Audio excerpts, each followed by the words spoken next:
بسم اللہ الرحمن الرحیم۔ حضرت علی رضی اللہ تعالیٰ عنہ نے فرمایا، دکھ میں کبھی بھی پچھتاوے کے آنسو نہ بہاؤ، کیونکہ تم وہ خوش نصیب ہو جس کو اللہ نے آزمائش کے قابل سمجھا ہے۔ رومی رحمۃ اللہ علیہ فرماتے ہیں، اگر تم خدا کو دیکھنا چاہتے ہو تو اس کا ایک طریقہ ہے کہ تم اپنے دل میں جھانک کے دیکھو، کیونکہ تمہارا دل ایک آئینہ ہے۔ اگر یہ بدی سے پاک ہو تو اس میں خدا بھی نظر آ سکتا ہے۔ حضرت علی رضی اللہ تعالی عنہ نے فرمایا، جب اللہ چاہتا ہے کہ کسی بندے سے دوستی کرے تو اس کی زبان پر اپنا ذکر اور دل میں اپنی فکر کے دروازے کھول دیتا ہے۔ غم کی ایک بڑی خوبی یہ بھی ہے کہ یہ انسان کو نرم کر دیتا ہے اور اپنی حقیقی خالق، رازق اور مالک کے قریب کر دیتا ہے۔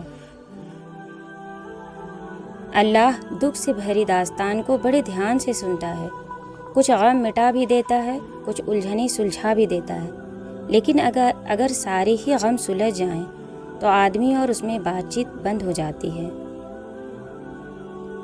انسان کی سب سے بڑی کامیابی خود کو خود کی ذات تک محدود رکھنا ہے۔ خود کو کسی بھی چیز کا اتنا عادی مت بنائیں کہ اس کے بغیر گزارا ممکن نہ ہو۔ جتنا ملے قبول کر لینا چاہیے، ہو سکتا ہے یہ بھی ہمارے اوقات سے زیادہ ہو۔ ہم تو گنہگار بندے ہیں، اس کا فضل تو ہر وقت ہمارے عیب چھپانا ہے۔ دوران گفتگو سب سے بڑی غلطی جو ہم کرتے ہیں وہ یہ ہوتی ہے کہ ہم سمجھنے کے لیے نہیں سنتے بلکہ جواب دینے کے لیے سنتے ہیں۔ لوگوں کو پرکھا، سمجھا اور پھر جانا کہ اس دنیا میں اتنی بے حسی ہے کہ اگر ہم اپنا سب کچھ بھی قربان کر دیں تو لوگ یہی ظاہر کریں گے کہ قربانی ان کا حق ہے اور ہمارے خلوص کا کوئی مول نہیں۔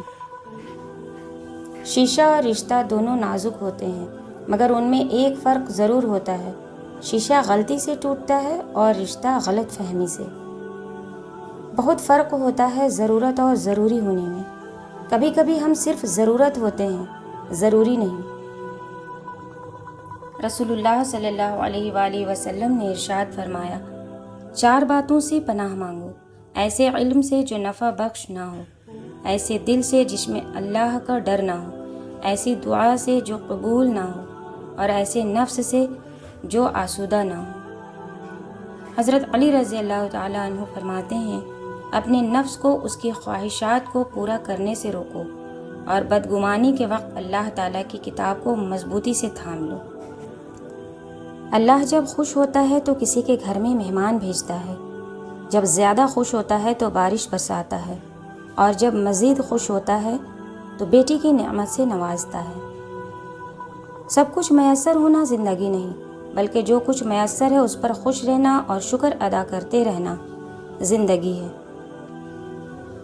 اس دنیا میں ایک ایسا قانون بھی رائج ہے جسے جیسی کرنی ویسی بھرنی کہتے ہیں۔ پھر کیوں نہ ہم خیر ہی کر گزریں تاکہ خیر ہی ہمارے پاس لوٹ کر آئے۔ زندگی کی ریاضی میں سب سے آسان کام کسی کو ضرب دینا ہے اور سب سے مشکل خود کو تقسیم کر کے چلنا ہے۔ حق بات کہنے سے مت ڈرو، کیونکہ نہ کوئی تمہیں موت دے سکتا ہے اور نہ ہی کوئی تمہارا رزق کم کر سکتا ہے۔ جو دوسروں کے گھروں کو آگ لگاتے ہیں نا، ان کے اپنے گھر بھی جل جایا کرتے ہیں۔ نماز ادا نہ کرنے والا جنت کی ہر نعمت سے محروم رہتا ہے، کیونکہ نماز تو جنت میں داخل کا پہلا قدم ہے۔ اللہ پاک آپ پر اپنی خاص رحمت نازل فرمائے اور تمام ناگہانی آفات، بیماریوں، نقصانات اور رنج و فکر سے محفوظ فرمائے، آمین۔